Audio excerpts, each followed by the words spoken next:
You have the same Hello one. and Nice. welcome to Whoa, the that's loud. official Xbox podcast. I'm your host, Tina Amini, and we have a very special episode today, as you can Tina probably tell Amini. by the fact that I'm joined by Phil, Sarah, and Matt. Welcome. And we're going to talk about some updates at Xbox. We want to talk about game exclusivity. We want to talk about Activision Blizzard now that they're part of our portfolio, how that might be an impact on Game Pass. And we want to talk about hardware too and how all of this fits into the strategy at Xbox. So You have the same one radio? It's awesome, isn't it? When we originally had planned for the show, starting back in December, I think we probably would have started with Activision Blizzard. All right, so we have 60 frames per second, 1080p. With some of the news coming up, and then hardware. But we've had Legato, some welcome. I just got this unforeseen really news cool that has come tricorder, out. man. So let's just go and tackle the exclusivity question, because I know it's on the minds of a lot of people. We hear from the community, and that's an important input for us. So 60 we made the FPS, decision baby. that we're going to take 4 games to the other consoles, just 4 games. What Not are a they? change to our kind of fundamental exclusive strategy. 4 games. It is, we're making these decisions for some specific reasons. We make every decision really with the long-term health of Xbox in mind. And long-term health of Xbox means a growing platform, our games performing, building the best platform for creators, reaching as many players as we can. We're always looking to learn as a leadership team and to grow. And we think this is an interesting point in time for us to use what some of the other platforms have right now to help grow our franchises. So we're going to do that. So these 4 titles, what are they? Can you say? I'm not going to name those games. The teams that are building those games have announced plans that are not too far away. As we know, game teams put a lot of energy into their announcements with the partners. So I don't want to take anything away Please from let it those be Elder teams. Scrolls, man. So I won't be talking about the titles specifically, but Elder I think when they Scrolls. come out, Elder Scrolls. It'll make sense. Can we say if either of those titles are Starfield or Indiana Jones? They are not Starfield or Indiana Jones. Well, what was the criteria in how the team was thinking about selecting those 4 titles? Let me start a little bit outside of that, and then I'll get to the 4 specific games that we're talking about right now. Because the fundamental decision driver for any decision that we make, anything we're going to talk about today, is the long-term health of Xbox. That we're running a growing platform that is reaching more players, that our games are having as much success as possible. And I do have a fundamental belief that over the next 5 or 10 years, exclusive games that are exclusive to one piece of hardware, are going to be a smaller and smaller part of the game industry. And that's not some great insight, because if you look at the last 10 years and what the biggest games are today, it's a natural place. Whether it's one console and PC, multiple consoles, let me mobile know console and PC, a little later, man. You see big games landing on It's probably going to scroll up by the time we get a chance to get to it. So just I'll be asking about that stuff a little later. Just trying to realize try to remind me after we get through all this stuff. The question on these four specific titles. We looked at games that are over a year old. So they've been on Xbox and PC for a while. Oh, so it's a couple older of the games are community-driven games, not new games that kind of first iterations of a franchise that have reached their full potential, I'd say, on Xbox and PC. There's always growth. Franchises that we obviously want to continue to invest in. Part of having the ability to continue to invest is that the businesses behind those franchises continue. We think it's important that these service-based games that have communities behind them, that they can have confidence that they're going to exist in the future. So 2 of them, kind of community-driven games that will end up on other platforms and give us the ability to continue to invest in them. We think that's great for the business. So it's older games, I see. Okay, so it's not new stuff, at least not yet. 2 of the other games are smaller games that were never really meant to be built as kind of platform exclusives and all the fanfare that goes around that. But games that our teams really wanted to go build, that we love supporting creative endeavors across our studios, regardless of size. And as they've realized their full potential on Xbox and PC, we see an opportunity to utilize the other platforms as a place to just drive more business value out of those games, allowing us to invest in maybe future iterations of those, so sequels to those, or just other games like that. Why do I feel like one of them is going to be and we don't damage Xbox, Grounded? and we can Is grow Grounded our not on business other using consoles? what other platforms have and to help us with that. I immediately, my brain just goes to that game Grounded where you're like little and there's last thing I'll bugs say, and stuff. looking forward, It's like Honey, I Shrunk the Kids, the video game. There is an interesting story for us of introducing Xbox franchises to players on other platforms to get them more interested in Xbox. We think there's a good brand value for Xbox there. So 4 games, no promise beyond that. So if you're on those other platforms and you see these 4 games coming, please don't take it as some signal that everything's coming. It's not. And we're going to learn. So when you are thinking about the future and this concept of live service games, games that can benefit from bigger audiences, new audiences, how does that apply to future titles and how you're applying that criteria there? Yeah, there's really no fundamental change to how we think about exclusivity. Yeah, we just but is it on any other consoles though? I don't think so yet, right? Where we showed great games that are coming to Xbox and PC and cloud, which really makes them accessible this is looking to so cool in 60 frames per second and everything. People. So it's this kind of, we're really focused on a couple platforms and what's going to show up there. But our key of play the games you want with the people you want, anywhere you want, when everybody plays, we all win. These have been part of our strategy for years and will continue to be. Our focus is on how do we continue to grow the games industry by reaching more players in more places, and how do we grow Xbox as part of that. Xbox is a hardware platform, Xbox is a publisher of great games, and Xbox as a platform for the world's best creators. Mm-hmm. And then knowing that, how do we think about our first-party games and Game Pass? Yeah, well, to build on what Phil just said, one thing I would add, as you were talking about growth, is just that we've sort of seen this inversion over the last 5 years where it used to be that the platform was the biggest thing. That's right. And the games would sort of tuck in within the platform. Today, big games like a Roblox or a Fortnite could actually be bigger than any one platform. Yeah, and that really has changed the way that we think about things. So in the midst of all that, I think we at First Party can come back to sort of some core principles. First, that all of our games will be on the Xbox platform. Second, all of our games will go into Game Pass on day 1. And third, we know that Game Pass will only be available on Xbox. So there's sort of starting points for us. As Phil mentioned, there are games today that you can play that only can be found on Xbox. And at the same time, we want to bring more of our games to more players. So we're going to continue to look at that.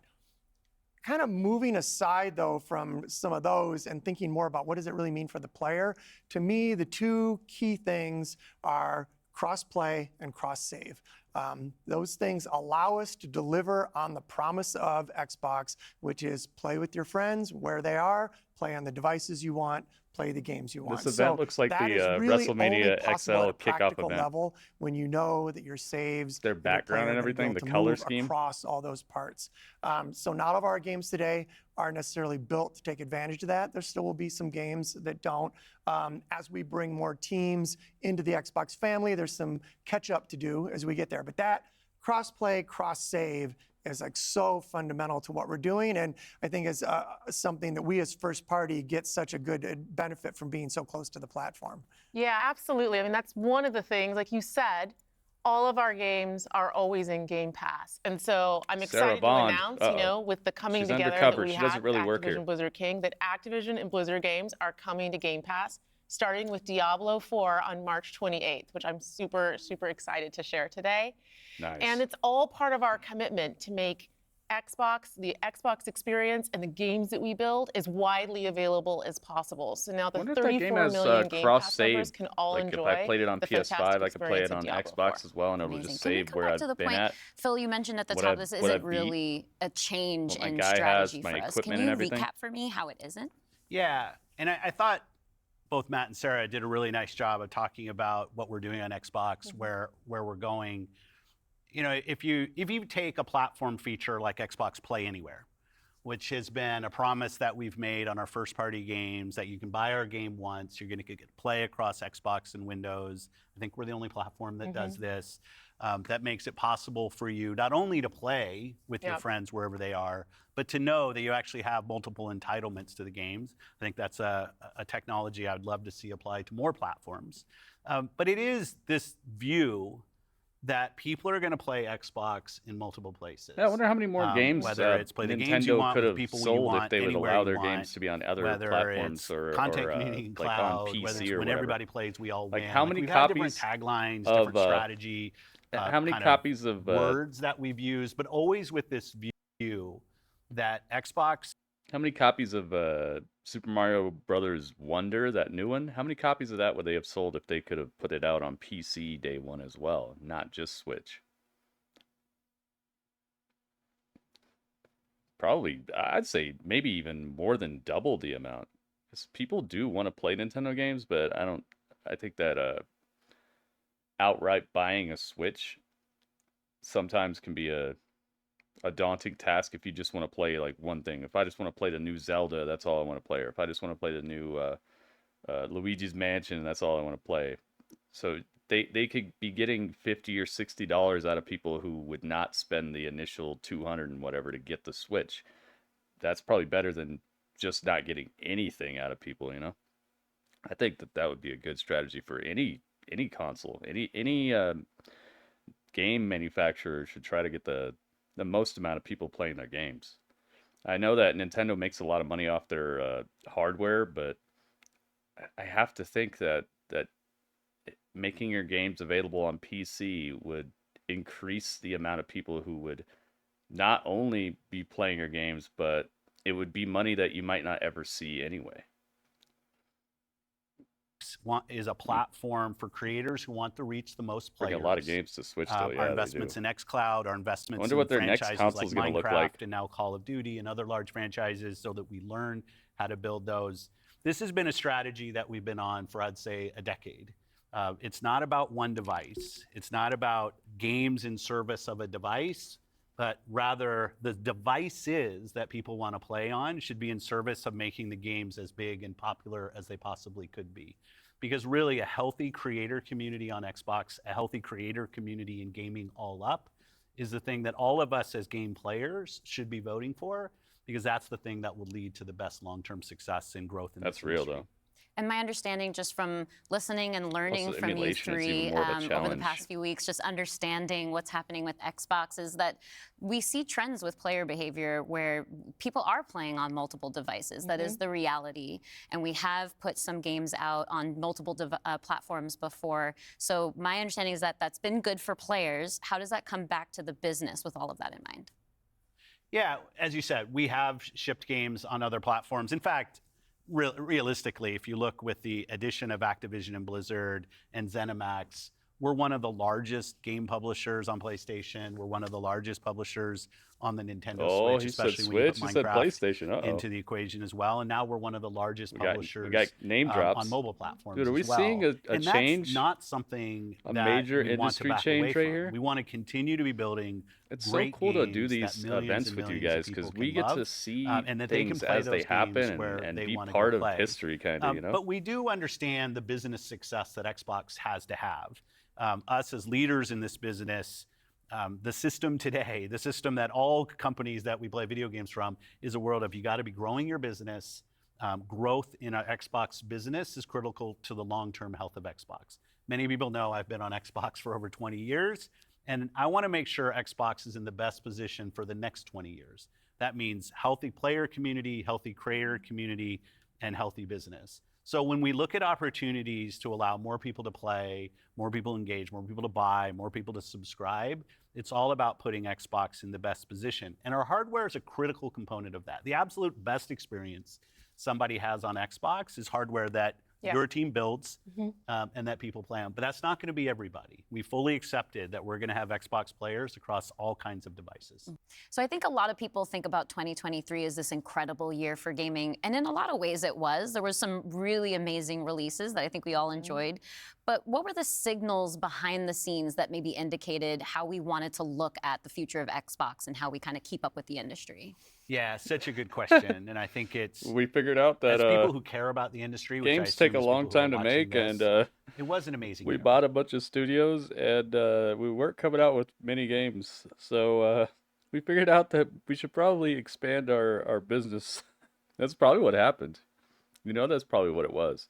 They probably invested so much money, but they they got a little too far ahead of themselves. It's kind of like the Tony Khan situation, buy up a whole bunch of talent and then just expect it to make you a healthy company. It's like, no, you got to have a plan for that talent. You got to have an idea of what's going to happen next, and you need to roll it out slowly to where each individual piece gets its shine, gets its time. If everything is competing and everything is like not catching fire or not coming out, then no matter how much talent you own, no matter how many IPs and stuff you own, if it's not hitting the market right, or if it's not hitting the market at all, pretty much, and it's all vying for that same bottleneck, then it's not the best business model. Even though you might have every single piece of ammunition, if you don't have the right gun for the bullet, you can't shoot it. All you have is a bullet. Some great launches. Some of auto bangers, bro. Stand the test of time. Auto bangers. Talking about a decade from now. But it's an industry that didn't really grow. You know what I mean? It's like Microsoft finds themselves in like an AEW type of situation. And so, guess job what? Eliminations, which this is exactly. But the thing is, Tony Khan kind of got ahead of that because he did the Forbidden Door stuff. He sends his talent over to New Japan, sends his talent to CMLL. He's kind of gotten ahead of the idea a little bit quicker than Microsoft did. Because Microsoft is just now being like, oh, we're going to put games on other platforms, but Tony Khan has already been putting his games on other platforms. So I gotta commend Tony Khan for at least finding a way to get a little more shine on his investments by leasing them out to other places, other platforms. So props to Tony for that. Microsoft is catching on as well.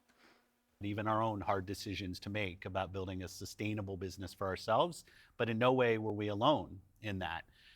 When you think about a healthy industry, I want players who believe that they will find the best games on the platforms that they love. I like that want shirt. People who invest their careers in working here to feel like this is a place that they can be successful. And that really is down to being part of an industry that is growing. If you listen to Lisa Su, the AMD CEO, she'll say that AMD-powered consoles are likely to decline in 2024. I think there's an amazing set of games coming in 2024, but if we don't get to growing as an industry, the industry will struggle. And today there's really two choices on how do you grow the industry. Do you say I have a fixed number of players, the players that we have today, and do I find new ways to monetize those players to get more money from the players that I have? Or do you think about how do I expand the business I have by finding new players? Smart. And adding those to the base of players that already play. Our focus on Xbox for the last decade has really been on that latter point of how do we make sure Xbox is growing for our players, growing for our creators, so those people are finding success on our platform, which will grow the Xbox business and put Xbox in a position to be very strong for years and decades to come. Matt, earlier you were talking about these growing gaming communities, how they're incredibly large and comparable on such a different level when we think about console audiences. Like you mentioned Roblox, you mentioned Fortnite. So how are we're obviously thinking about our responsibility, our hardware responsibility is supporting the growth of gaming communities. How has that actually shown up for the players? Are there other games we can speak to from our portfolio? Well, as Phil mentioned, two of the biggest ones for us, Call of Duty and Minecraft, they are driven just from the bottom up by the communities of people that play those games, which is so great. I think about it for the player community, it comes down to where are the friends, where are the people you play with, and then equally important as a spoon is in Fortnite? Where have you built up your library of games, right? Where's where have you invested? Where's that library? I think those two things probably are some of the biggest influences on where people choose to play and what devices they choose to play. Yeah. When we think about on the other side, the developer side, just any game developer wants their game to find the biggest audience possible. That's just the nature of building a game. You want people to enjoy and participate in what you've made. And I think we're in a unique position to deliver on that just because we are the platform. We build hardware. We've got a first-party games group, and then we've got a system that ties that together, ice cream that cone brings together your dude friends, with a little whip. That's his name. your achievements, all of that. And I think that's really what has contributed to the momentum behind some of these communities. Every time I see Banana Dude, it's game over. He's like the Grim Reaper in that game to me. Every time I see the Banana Dude, I know I'm getting killed. Move from a place where it used to be that someone built and launched a game to accelerate hardware to actually the things we do with our hardware and with our platform are all in service of making those games bigger. And we think about that across all of the investments we make, the consoles we build, the investments we do with things like cross-play, cross-progression, the things that we're doing with cloud. How do we actually give more options to game creators so they can have the greatest success? I think one of the fun recent examples about this is actually Power World. You know, Power World was able to launch, they were a game preview, they launched in Game Pass, they also simultaneously launched in Steam. And through the combination of those things, I don't think I hear people say that. Able to have this outsized success, and it was the largest third-party Game Pass launch ever.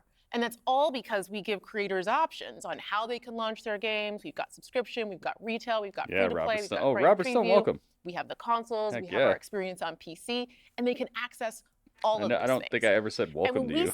I saw you putting stuff in the chat, but I didn't say welcome. All up, we know it's working.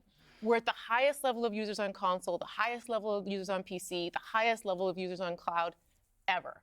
We have double-digit growth rate on PC and cloud, places where we're enabling creators to actually reach new players beyond the console ecosystem. And that's why we're leaning into it and doing more, because we see all those signals. So we're talking about the role that hardware plays for creators, for the games and those communities. What about the role that hardware plays for us as a business, for Xbox? When we look at our hardware, it really like in a really weird way, or what? Earlier, it's where you get like the most flagship seminal experience. This is a business for Xbox. You see that? What is this? This is how is she doing that? It's like she's crossing her leg, but it's not. What? I've never seen anybody cross their leg like this before. You see, I'm not talking about the girl in the black leather jacket. I'm talking about the girl in the beige jacket all the way over there. You see how it's like she's crossing her leg, but she's not. I've never seen this configuration before.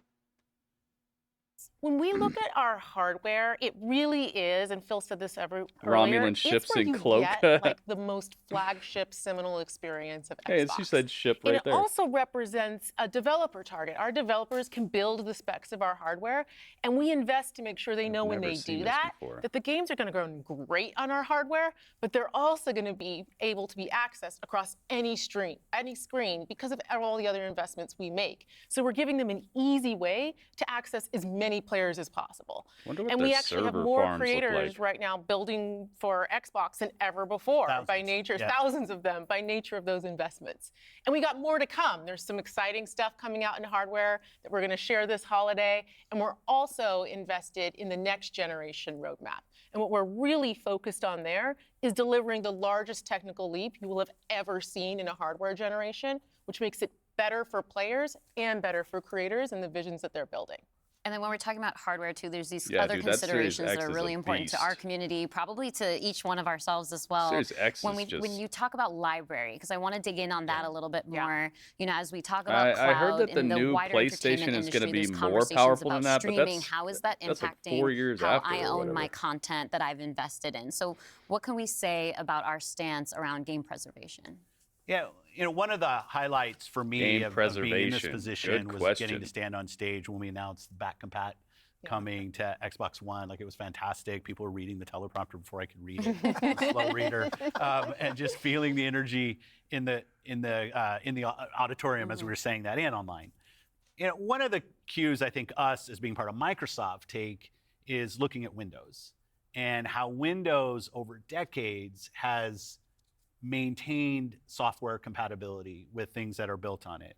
Like, I can still go back and play some of the games that I love playing on Windows from decades ago, and it will still run. And we try to bring that same view to consoles. It's harder in console because the line between what the hardware is and what the game is in consoles is traditionally, it's tighter, which makes compatibility, you end up doing these generational compatibilities that we've built. But I will say compatibility, the ability to not only play the games, but my saves are still there with our cloud save systems to try to keep the services up as long as we can so that people can play is a tenet of what we are as Xbox. It's at our foundation. And when we look at future hardware generations and what we're going to support, making sure that we respect, which is the word I use, respect the investments that people have made in Xbox going forward is fundamental. And the fact that you get entitlements when you buy a game from us on both Windows and Xbox also means you have the ability to play that game across a multitude of devices, which I think furthers the compatibility of the games that you own. Can we go back to what Xbox stands for today? I think we've pretty much covered all of the elements, but if you could break it down for me. You know, when you play on Xbox, cheddar Doritos. What we're saying is you're playing on a platform where you know the biggest games in the world are always going to be. You're playing on a platform where you get to access Mafia. That makes the mid-card Mafia sound so much funnier when I think about the main event Mafia. Will always launch in Game Pass. The mid-card Mafia starring Adam and Cole, you're playing Matt on a platform Taven, that's dedicated Mike Bennett, to you, like Roderick player-first Strong, features, cross-play, Wardlow. cross-save, cross-progression. I love it. Backwards compatibility. Being able to play your games in your library anywhere you want because of the investments that we make in cloud gaming. And so you're playing somewhere where you're investing and you know you get to take the games forward with you and across all of the screens where you are. And I think most importantly, Xbox is a place where you know when you're investing in Xbox, you're investing somewhere that is dedicated to making games more successful and creators more successful so that they can invest more to bring even better experiences to you all of the time. Yeah, just that investment in the studios is so, and we feel that as part of first party with the platform proximity. You know, it's kind of amazing now to look out think of what this across shape all the is behind studios them. we've got and just be reminded Probably that we're an now one of Xbox the logo, biggest but it looks like it development has different organizations in the little industry. holes in it or something. What does that mean for players? It means that the biggest games are going to continue to come to Xbox. And this 2024, the year coming up, just plain like we've got original more than 10 Lays major are releases coming epic. up. Great stuff. Hellblade 2. We've got Diablo expansion. We've got Avowed, Ara, the Indiana Jones game. And there's more in development, which I think we're going to be able to share more about at our June showcase. I think that they kind of messed up making Indiana Jones a first-person game instead of a third-person because I think you want to see Indiana Jones if you're playing an Indiana Jones game. I think they might have to make up for that fact with having him constantly talking, which is something that kind of to me it hurts gameplay because when characters are constantly talking and I'm trying to stream a game, it makes it so I'm like